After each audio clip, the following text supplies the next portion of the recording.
Good morning, good afternoon, good evening, and welcome to the Free to Be Show.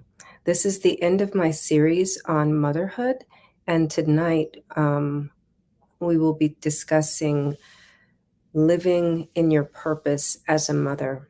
And I'm really excited to share these two women with you who I've recently met, and they are definitely the epitome of mothers who live in their purpose. So we'll be right back after this to the Free to Be Show. I am the world's best joy monger. Yes, I made that word up. I'm here holding space for you to reveal your joy. I'm also the host of 2 podcasts, the author of 8 books, and the mother of 6 children. Here on the Free to Be Show, this is your time to see in your mind and your heart whether or not you are truly free.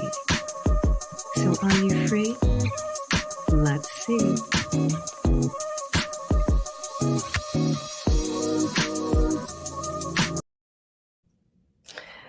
So welcome back, and I am going to first introduce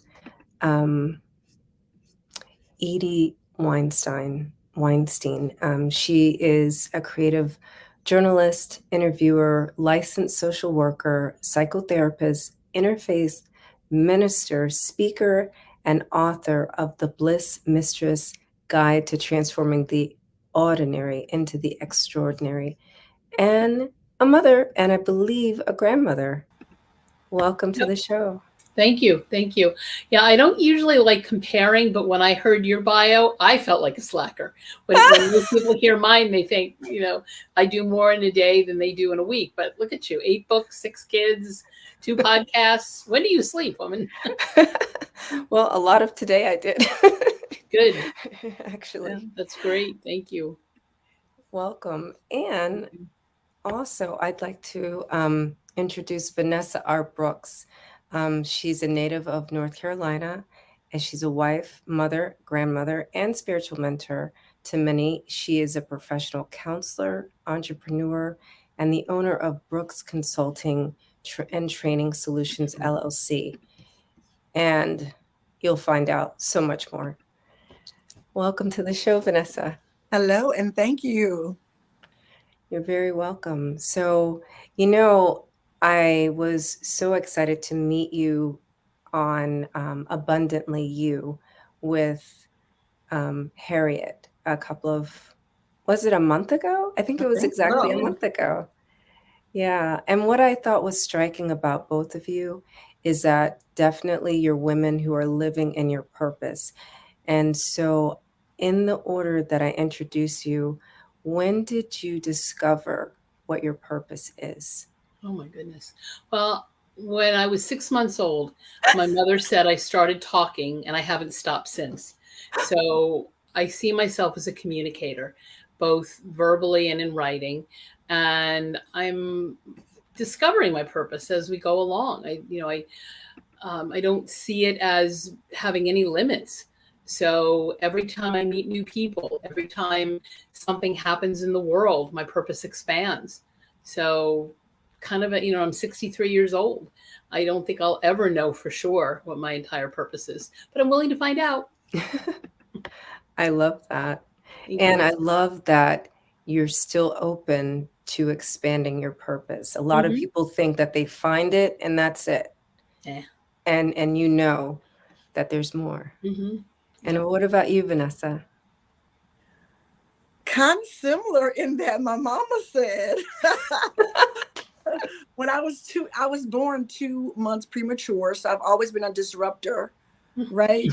I've always broken the rules. But she said when I was 2 years old, I kind of looked at my daddy and shook my fist at him and said, "Hey, you got to get a job and help my mama out." So I gather from that I kind of came into this world to irritate people. No, I'm joking. Probably though. I don't really know. I thought my purpose was to be a preacher for so many years. So I'm kind of like my sister here. I'm evolving, and I really don't know if I have a purpose other than to just get up every single day and be the best version of myself possible, and to just be as authentic, as loving, and powerful, and um, kind as I can be every single day. I live in my truth, and I want to inspire other people to do the same thing, whatever that might be or whatever that might look like. So I don't know what you call that. I don't know if there's a name for my purpose yet. I may have to invent the name.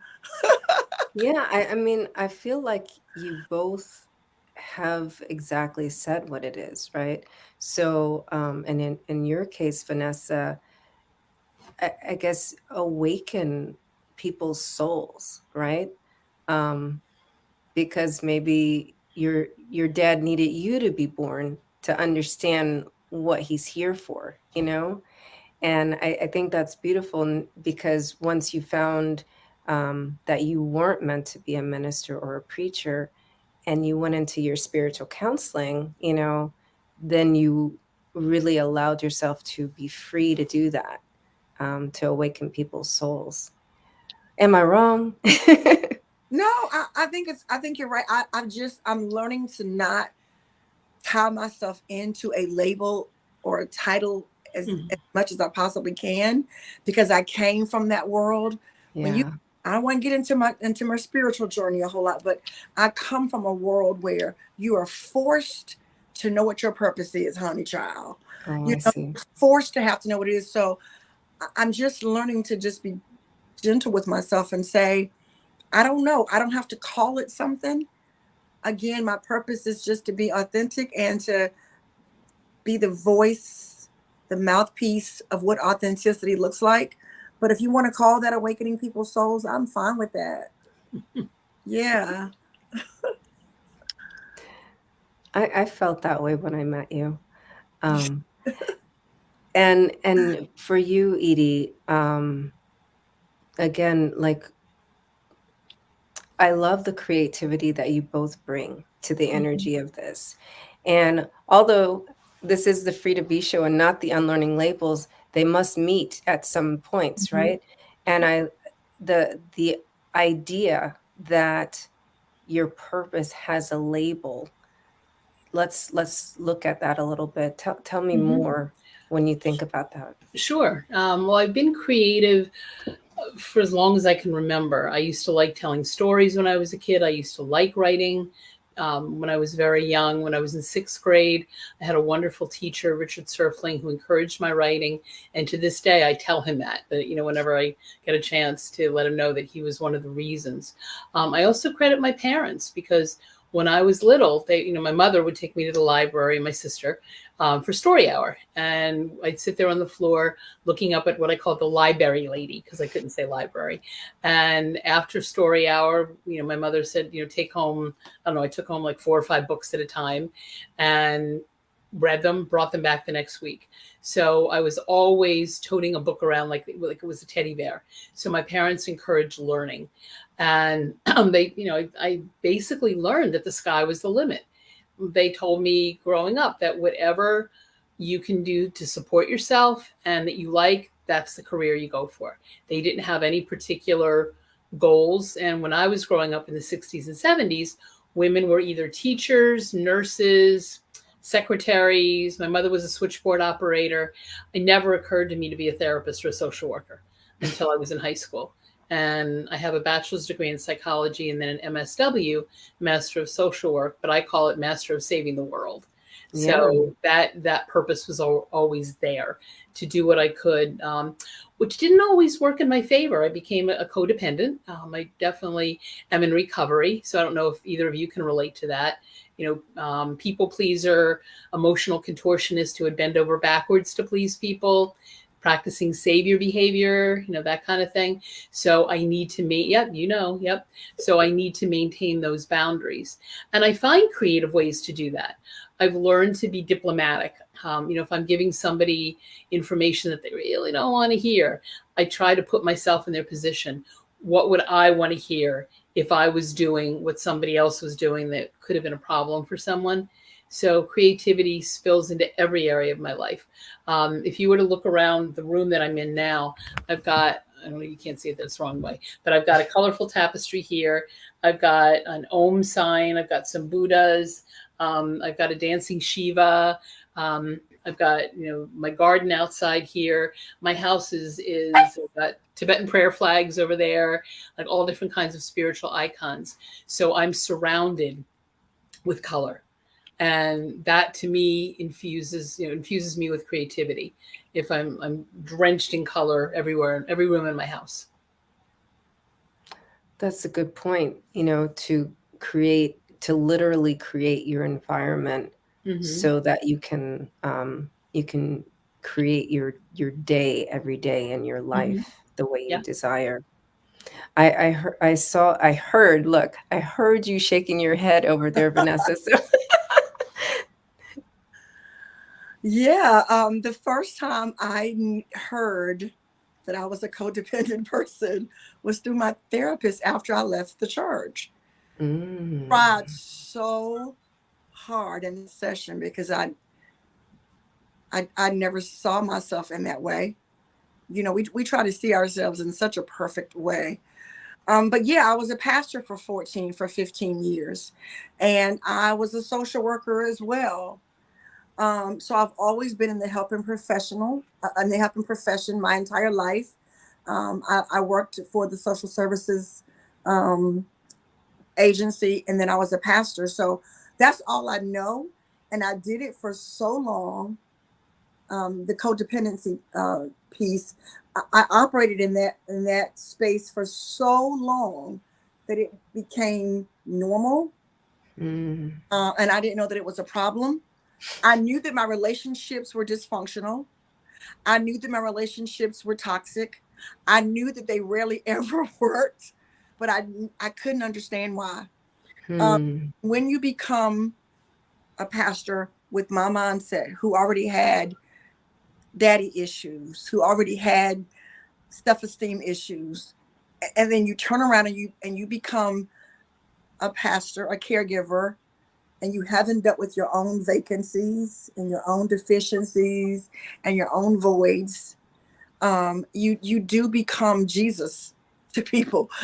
So as a pastor, I might get in trouble, but you already know that by now, right?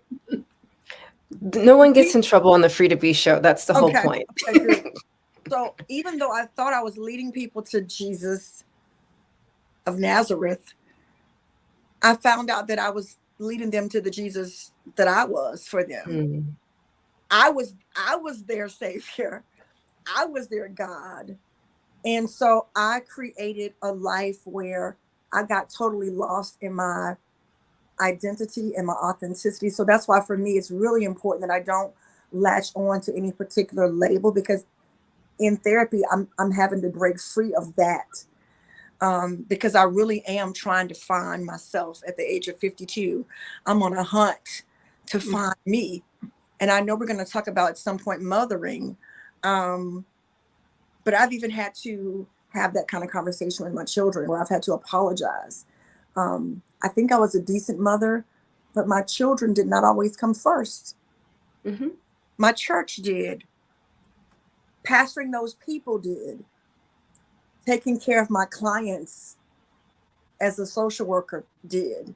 My kids were always provided for. They always had a roof over their heads. They always had food to eat. But I was not always emotionally available for them because I was so emotionally bankrupt. Yeah.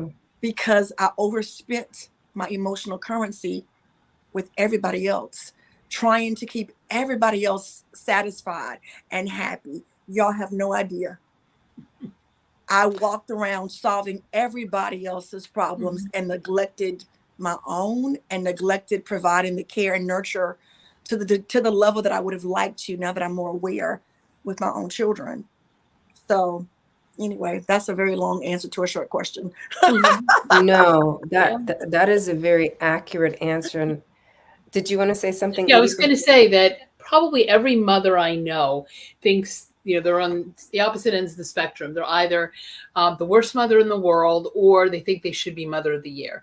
And my son would probably tell you that there are times that I fit into both categories. But he's 35. He's happily married. He's got two beautiful children. So I have a 2.5-year-old grandson and a little more than 3-week-old granddaughter.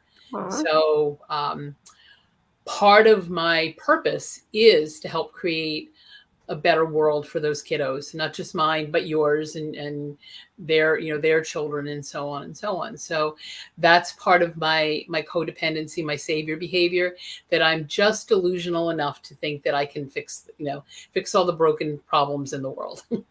So let's talk about that. Yeah. I love that you brought up codependency because actually last year I did a 2-part series. It was like, I guess kind of like an event for quarterly event about codependency, unlearning codependency. And Harriet was part of that because one thing that people don't realize, and you guys both brought this up, is that a lot of the codependency happens in places of worship. And they happen, those are supposed to be like bedrocks of society, right? That's where we go to get served and fed. And it turns out they're some of the most toxic places in the world. And even the pastors and the imams, I don't know about the rabbis, but like I'm pretty sure the rabbis too are struggling, Yeah. and they're the ones who suffer the most. And it's almost like it trickles down, right? Because you go someplace to get filled up, and then you bring home the toxicity from that place and you spread it in your family, whether it's because you're the pastor and you don't have anything left for your family, or you've been infected by whatever, toxicity is being shared as the way we're supposed to live. So I'm glad you brought that up. Before I ask my next question, I just want to recognize some of the people who are here. Edie, this looks like one of Verna. yours. Verna. Verna is a dear friend. We've known each other lots of years. Welcome, Verna. Thank you for being here. And Wanda, greetings. And Linda. And Linda, hi. She's another friend. And Wanda, she really loves what Vanessa said and clarified this because I struggled with that situation of labeling my purpose. And she's also saying, Cordelia, you have so many powerful people on your show to feel my inner struggles. These wonderful shows are healing to the soul. Oh, more stuff for Vanessa. Miss Vanessa, speak that, sis, because we're always 100% for everyone else and nothing for ourselves. Yeah, that's true. So let's talk a little bit more about that. Codependency struggles. Yep, I call it being all gived out. Now, unlike a lot of people who develop codependency, I came from a wonderful, loving family where I was told you could be anybody, anything you want to be. I grew up on the Marlo Thomas "Free to Be You and Me" TV show. I don't know if you're familiar with that. If I am. That's where this name comes from. Yep. I wasn't told you're not good enough. If anything, I might have been praised too much and not directed enough. But years ago when I worked in a nursing home, the chaplain asked me, how did you get like this? And I said, what do you mean like this? She said, so codependent, because I had already told her about my childhood. Well, where it came from was that my grandmother died when I was 4, and she was like a third parent. We all lived together, and she helped my parents with me and with my younger sister. And when she died, everything shifted in our family. I have no conscious recollection of her funeral. I have no conscious recollection of how my mother handled this, because there was never a time when she and my mother didn't live together. Mm-hmm. So instinctively or intuitively, I knew my mom was struggling at 4 years old, and I wanted to do everything I could to make life easier for her, so she didn't have to worry about me. So I became, the consummate little caregiver and a goody two shoes and a high achiever. And I thought, who wouldn't, I call myself little Shirley Temple, tap dancing for approval. And I wanted to be everybody's sweetheart. So those things kind of lay dormant until I started noticing those patterns in my relationships, where you were talking about toxic relationships or dysfunctional relationships. I was always the caregiver emotionally. I was always I thought at least, the strong one. And it was in 1993 that another dear friend that Linda knows, Yvonne Kay, who became my mentor, kicked my butt into recovery. I went into a 5.5-day inpatient codependency program at a hospital named Treatment Center named Living Room. They no longer have the program, but that's where I learned the language of codependency. That's where I learned that I didn't have to take care of everybody to be loved and to set boundaries. So right after that, I went to Codependence Anonymous. So if you want to look it up, it's coda.org. And it's a 12-step program for people who are addicted to people pleasing, and not knowing where their boundaries are. So I went to the meetings for 6 years, and there was a young man there who kept asking me if I could be his sponsor. And I kept saying no for 3 reasons. One is that you need a man to be your sponsor. The second is that even though I'm a therapist, I am way too new in recovery to be anybody's sponsor. And the third was that my husband was very ill at the time. So he kept asking, I kept saying no, but obviously I wasn't convincing enough. So literally the day my husband died, came home from the hospital, and I answered the phone. And that's when I had a landline wall phone in the kitchen. And it was this kid. And he was like 22 or 23, something like that. So that's why I called him a kid. And he asked to talk to me. And I said, you have a phone list. Please call somebody else. Not only can I not be your sponsor, I can't even talk to you right now. My husband just died. Click, hung up the phone. And I was ecstatic. Hard to imagine that after being in grief, that I said no to somebody and lightning didn't come crashing down and the floor didn't swallow me up. And that was kind of the beginning of the end of my attending CODA meetings, because I felt like in some ways I graduated. So I still work the program. I just don't go to meetings. I still do all of that every day. I take my own inventory and I ask myself, am I doing this because I want to and I can, or because I feel an obligation? And people will be mad at me if I say no. So good. Yeah. Vanessa, tell me your recovery process with codependency. I don't know that I've recovered yet. Okay. I love the way the conversation has shifted though, right? Because and has it shifted really? Maybe this was the purpose of our conversation. It has shifted a lot. For me, my story is not as the way that it started for me is a little bit more. I don't know. I shouldn't say more, but so for me, it came from deficiencies in my attachment relationships with my parents. My mother was a wonderful woman, but I told you when I was 2, I had to get my daddy straight, right? So my daddy was not emotionally available to me, which because of his deficiency, it caused my mom to not be emotionally available because she had to do the work of a mama and a daddy. She had to work 2 jobs because my daddy didn't quite understand that he was supposed to work and help her. So as a result, then I ended up, and I don't know that anybody ever said this to me, but I just decided that I needed to become what I didn't feel like was receiving. So I watched my mama do it though. I watched my mother overextend in the church. I watched her neglect herself, and in some cases even neglect her children emotionally because she kept trying to be everybody else's whatever they needed. People in the church would call her mama, so I watched her feed everybody else and take care of everybody else. So I kind of took that energy on in my mind unconsciously. I decided, okay, if I take care of everybody, I'll be loved. I'll be loved and I'll be needed and I'll be accepted. And I think to be honest, I think that's how I ended up in the helping professions in terms of the work that I did professionally, becoming a pastor. You know, I think unconsciously I was still saying, okay, I'm going to become that so that people can love me and need me. And I just, boundary, what's a boundary? I didn't have any.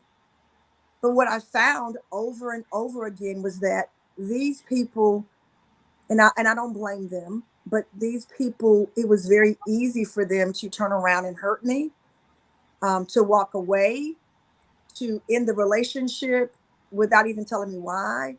And it's because their purpose had been served, fulfilled. They came Yeah. and got what they needed from me, but I didn't realize that we were in that relationship in a one-sided capacity. I didn't Mm. realize that. I thought what I was doing was normal. So I was running around paying people's bills, letting Yeah. people The live in, outside validation. Hmm. yeah, giving people our cars, just doing crazy stuff. And then if you add a pastor onto that equation, where you already feel like you're supposed to Right. do these things, I got lost in that. So I don't even know that I'm recovered yet, because even though I'm out of the church and I finally left that environment, even in the spiritual communities that I'm a part of, people still see that energy on me. They Yeah. still see that I think she can help me. So and so for me to try to explain to people, hey, I run a business, so what you're asking me for is what I do for a living.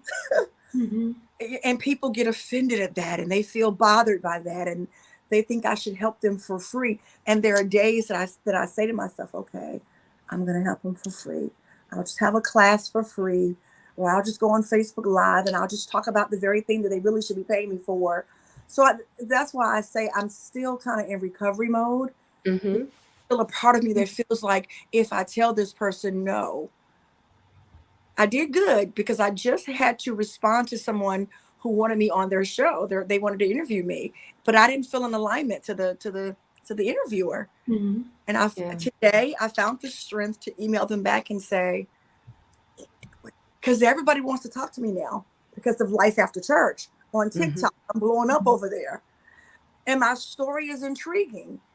A black woman who left Christianity from the South, that ain't supposed to happen, and she surely is not supposed to be talking about it. Wait a minute, and she was a pastor on top of that. So Yeah. everybody in America wants to talk to Vanessa right now, and I can't energetically afford to do it. And so telling some of these people no, it may seem trivial or small to some people, but for me, this is huge. To Yep. say no, I can't do it, because Yeah. it. I say congratulations. I celebrate you for that. And I think Yeah. that, like for a perspective shift in this is serving your purpose of wanting to serve people. You love to serve people. So it's not that you're doing it for free, you're doing it for the love of doing it, right? And the great thing about the energetic circle of reciprocity is when you do things from love, it comes back to you, in kind. And in kind, in your case, is your business actually has been booming, right? So some people, they don't know that they're not ready to hire you, and so they're at an energetic deficit right now. They're still living in a world of scarcity, and that doesn't stop you from giving to them, you know and here's the thing you must understand: the people that receive from your love when you serve in that way, they are only going to receive as much as they're ready to receive. So they're not actually getting the same as people who invest with you. You see? Mm, Because they're already, no, you feel, see, here's the thing: we give, we're not responsible for how it lands, right? So people, they'll receive through the filter of what they're capable of receiving. even though you're But giving like, some of those people are gonna have to hear no, though. Some of oh, Yeah. those no, no, no. people Oh, I yeah. have to say, Yep. I can't give you anything Yeah. Mm-hmm. just because of where I came from. Mm-hmm. There are going to be times, and there has been times, and there must be times for my own healing where I can't give you anything, not even a little bit. But that's for me, and that has nothing to do with that other person. Mm-hmm. That Right. has, like my therapist talks to me about, Vanessa, that has to do with you loving yourself first. I got Right. to love myself enough to say, no interviews this week, no free conversation this week. I'm Mm-hmm. sorry if that offends you, but it makes me feel great. It gives me Yeah. time to do something that I want to do. So I hear what you're saying, and I understand giving, and I understand it probably more than most people because I gave forever for my time. But giving also means, for me at least, that I got to give to myself first right now. Mm-hmm. Right. Yeah. Give to me first, because if I don't give to myself first, then I have nothing else to give anybody else, because I'm Yep. healing from years as a Christian, y'all. At least the Christian communities that I was a part of, you come last. You see, you have to lay your life down for the people. You don't know how many times I've heard that throughout my Christian journey, how many times I preached that and taught that. So that's what I became. So for me, there's going to have to be times I can't give you anything because I got to take care of Vanessa first. Right. I found out as a codependent person, and my sister may be able to attest to this. And I don't know that people mean to do this, but they will take and take and take and take from you until you're almost dead. So there's almost nothing left of you. And we have to teach people how to love us. Right. Well, we do teach people how to treat us. I mean, all of us do. What you were talking about is a choice. If I know I have the choice to say yes or no, then I'm teaching people that they have the choice to say yes or no. And you hear people say, I have a lot of musician friends, and they'll talk about how different venues like bars and restaurants that want to bring them in won't pay them, but they'll say, well, this is good exposure for you, and you can always sell merch afterwards. And what I tell them is, you know what you need to say to the restaurant owner or the bar owner? You know what, how about if I invite a whole bunch of my friends over to sample your food, and you're not going to charge them. It's just great exposure for your restaurant. And if they like it, they'll come back and they'll tell people about it. And you know that restaurant owners would never do that. And then you hear people say, well, you're a therapist, you're a healer, you're a preacher, you're whatever somebody is. It's a gift from God. How can you charge for it? And I said, you know what? Doctors, mechanics, teachers, they all have a gift from God if you believe in a whoever or whatever around you. And I have the same bills to pay. You don't think my utility company says we're not going to charge you because you do this wonderful work in the world? Of course not. So we have to re-educate ourselves and then re-educate other people. I have a friend who, Ruth Ann Wood is her name, and she posed this question, like, if everything that you've given away for free you got paid for, how much money do you think you would have right now? And for most of us, we'd be gazillionaires. Whew. Right, when you think about all the free time. Now, it doesn't mean I don't volunteer. I volunteer a lot. Me And if too. people say, can I pick your brain, I'll say, well, I've got 15-20 minutes, and then I got to skedaddle on to the next thing that I'm doing. And if they want to go further, my friends know that I'm available to them. So I don't charge friends for picking my brain. But if it's somebody that says, well, this person told me that you do this work, and I'll say, yeah, I can give you a sample session. And then if you want to continue, here's what my fee is. So there is not only nothing wrong with that, there's a lot right with it, because we're teaching people how to depend on themselves and not depend on us to solve their problems for them. We're here to be guides and teachers. And I think we are all works in progress, whether we're parenting, or we're counseling, or we're doing our clergy work in the world. We don't help anybody by enabling them not to stand up within themselves. And we got to do that first. We got to stand up within ourselves for them to learn how to do it. Yeah. So, like what I'm hearing you say is, we must be the reflection for them, so they'll Mm-hmm. know how to behave with themselves. Yeah. Let's take a real short break, and then we'll come back and we'll touch on mothering. Are you owning the true leader you are? Staying in the continuous flow of curiosity, presence, gratitude, and joy? Opening the door to the energetic flow of reciprocity, and guess the benefits: financial opportunities, gifts, compassion, gratitude, love, joy, a healthy body, mind, and soul, and abundance. Are you ready to create better in 2023? Great! Beginning on July 7th, I'm starting the Joy and Presence group. This is only for serious women who desire to create and live into a better future, a world filled with everything you've ever imagined and so much more. Sign up for your Joy to Connect session and create a better 2023.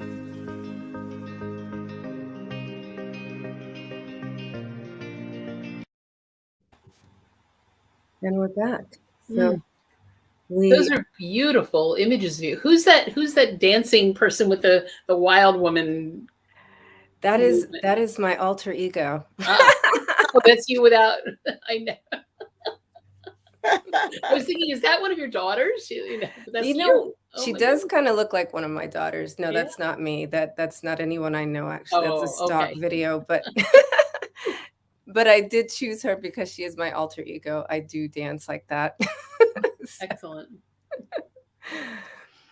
So yeah, we touched on this a little bit earlier, but so in the end, right, with the choices that we've made, or with the choices you've made in your lives, how do you feel it's affected the way you showed up as a mother, Vanessa?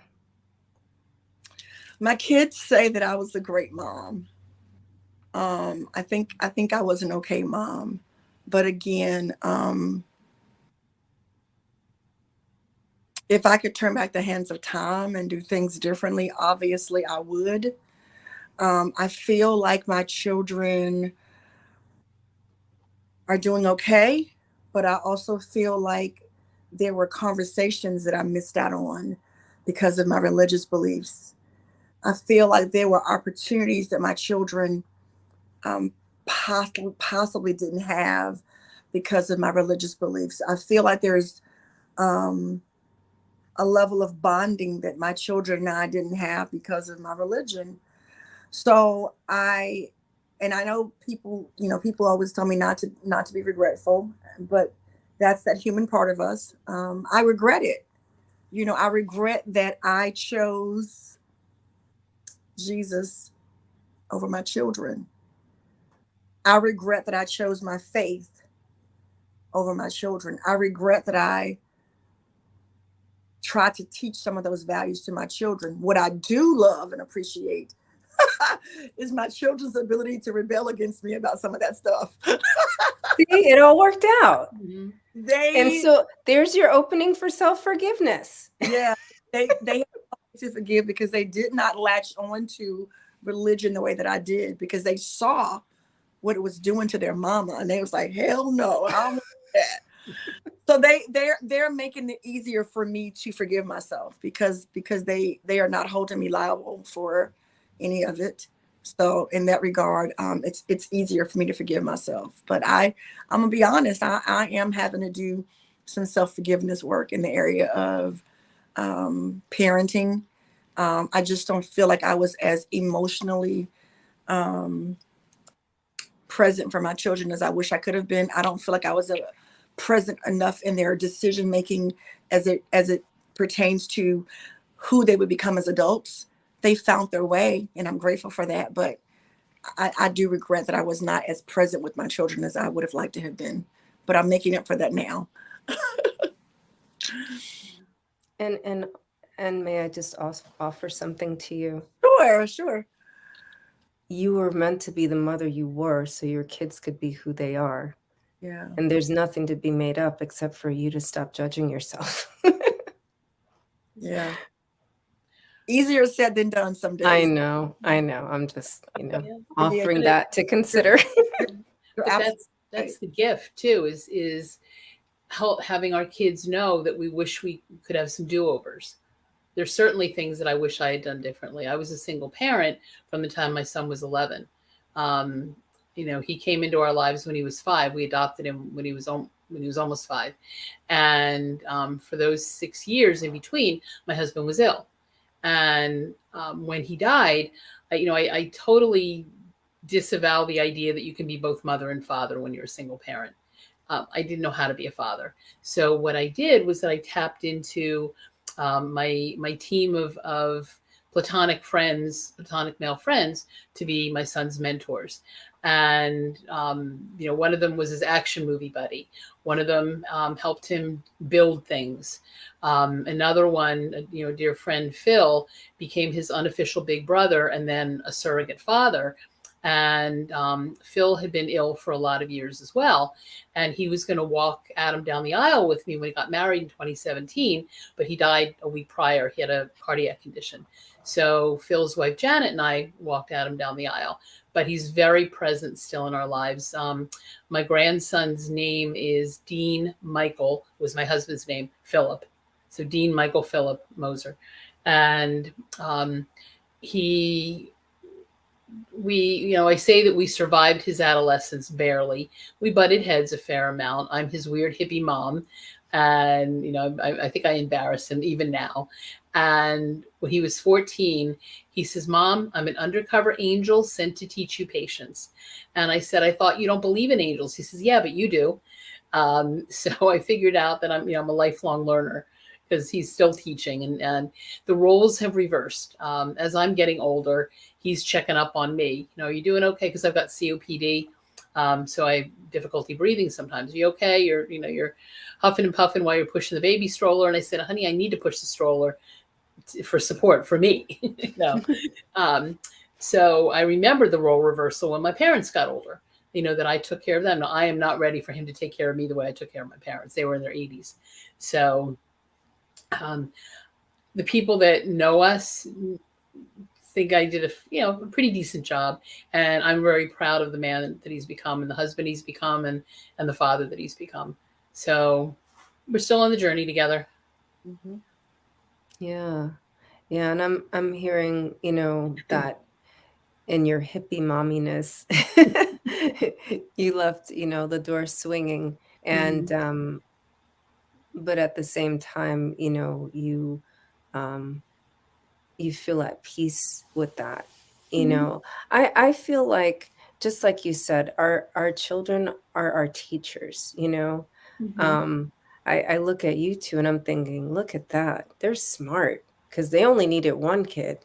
I Mm-hmm. needed six. I, I got 2 kids. Too. Okay. Well, you only needed two. I Yep. needed six. Think about it. Like, the first one wasn't enough. I had to keep learning. No, I'm really grateful for each one of my children too, and I definitely feel like I think I'm a blend of both of you too. Like when it comes to motherhood, because I'm just like, Mm-hmm. man, I could have been, more present. I could have been more emotionally available, and my kids think I'm great, Mm-hmm. and so with their reflection, I choose to just forgive myself and be present in now, and take opportunities for the do-overs. Thank you, Safira, for being here. That's beautiful, the mother journey. Yeah. So now, interesting fun fact about her, she's 9 children. Oh, Yeah. Whew. oh, Um, goodness. Bless, Yeah, yeah. bless you, bless you. yeah. Now, my grandmother, the one that died when I was 4, was one of 13 children. And I asked my mother, how the heck did they do that? She says, well, the older kids took care of the younger kids. I said, no, how could they afford 13 children? We're talking about not even the 1920s. So in the late 1800s, early 1900s, because my great grandfather owned a corner store, candy store. So Mm, I guess they sold a lot of candy. I don't know. clearly. Yeah. But 13 children. Eesh. Wow. Yep. Yeah.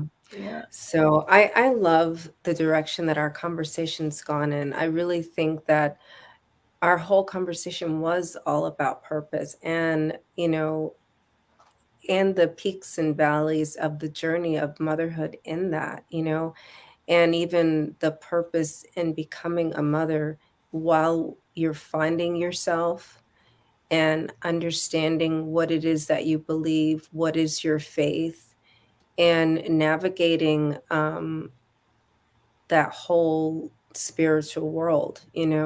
How would you say your life is different from when you were an actual pastor to what you've selected to do now? And then that same question for you, Edie, when, Sure. yeah, go ahead, Vanessa. God, the first word that comes to mind for me is just I'm alive, and and I know that sounds crazy, but I'm present. Like I did not realize how absent I was in my body, how absent I was in my awareness, how detached I was from reality. So today I am aware and I'm alive and I have clarity. I feel connected. Um, I enjoy the relationships and the friendships that I'm making today. They're not based upon um, my compulsion with needing to be loved by people. That I can have pure, wholesome relationships with my children and with my friends, with my husband. Y'all, the sex is better too. Oh, that might be like information. Uh, but But that makes sense, you know, right? Yeah. when you're a religious fanatic like me, your sex ain't good, y'all. So so great. I'm gonna end it by saying the sex is just good. Woo. When Okay. you're for yourself. Well, yeah. Well, it's interesting. This is a perfect segue. One of the other hats that I wear is that I'm a PR and marketing person, and I'm doing outreach for a film called Angels and Saints, Eros and Awe, and it's about the intersection of sexuality and spirituality, and the idea that we're taught sex is bad, sex is sin. We know so there are people that have been, and I know this ties in with some of your work, Vanessa, people that have been deeply wounded by traditional religion, and then there have been people who've been deeply wounded around sex. So I'm the more I didn't create the film. I'm just doing the outreach for it, and I would never have done that years ago. Not because I have anything. There's nothing wrong with sex. I love sex, but Okay. being Just able to be checking. what's that? You second that too. About being a spokesperson for a film, and the way that I'm different now is that I almost don't care what other people think. I'm much more transparent. I call it peeling off the layers to reveal the real. I'm less worried about what people think. Certainly, I'm still enough of a good girl to follow the rules and not break any legal rules. But it's up to me to decide what's within my value system. So the other thing that I do is I'm an outspoken activist and advocate for LGBTQ rights, for Black Lives Matter, for um, children's right to be safe in the world, children's right to be loved and cared for. So I write about that. I show up at rallies and vigils, and it just feels like something I can do to make a difference. And I want it to be so for my children, my child, my grandchildren, your grandchildren, and we all do what we can with the tools that we've been given. Yeah, I love that. Thank you. Thank And you. Carlos And agrees. Does yes, anyone know? absolutely. Woo. Yeah. And yeah, That's that is a whole nother show. You bring it up at the end. This was a good part, right? Because I believe that, Hmm. our sexuality is the other side of our spirituality, and there's no Right. way to Yeah. really separate the two. Okay. But that's Well, what I'll be talking about in my next show for real, okay. though. Well, I So, have I have potential guests for you, and I'll send you information. okay, The filmmakers that would be are they're wonderful interview subjects.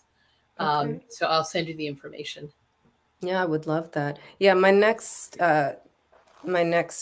show actually is pursuing marriage in detachment, with the spiritual relationship coach.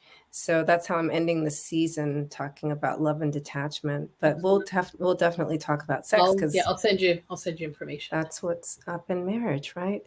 So this has really been such a beautiful exchange and conversation. Thank you, ladies, for coming. I Mhm. wish we could do like a part two, and it will just be all about sex. But I'm Sounds going to good. end the season. We'll do it next season, because, like, in the name of self nurturing, I have only one more show for this season, and then I'm pausing for 3 months. Good for Um, you. yeah, For yeah. you. So I have to be with myself and be present with my children. So I would like, I love to end my show asking, what is the one golden word that comes to mind for the things that we shared today? Hmm. for me, it's healing. Mm, You sucked it right out of my brain. I was thinking that. Um, but love, I would say love, because love comes in all different forms. Yeah. You know. For me, it's healing on every level of yourself, emotionally, spiritually, mentally, and financially. mhm. Yeah, I That's I agree. becoming whole again. Yeah. Self-discovery. That's Mhm. what my journey looks like now. Yeah. Uh, Thank you for that. So, and Linda says powerful, and thank you. So, for all of our viewers and listeners, who were present while we were live and who will listen on the replay, share this with another heart, share this with another soul, and live in your purpose, be your purpose, and just give yourself an opportunity to love who you are in the moment of now, because that's all you've got is now. And I invite you to be free until next week. Thank you for joining the conversation. Now take the time to reflect, introspect, and implement at least one action. Be in your body, be in your soul, be in your spirit. You know, be free. Until next week.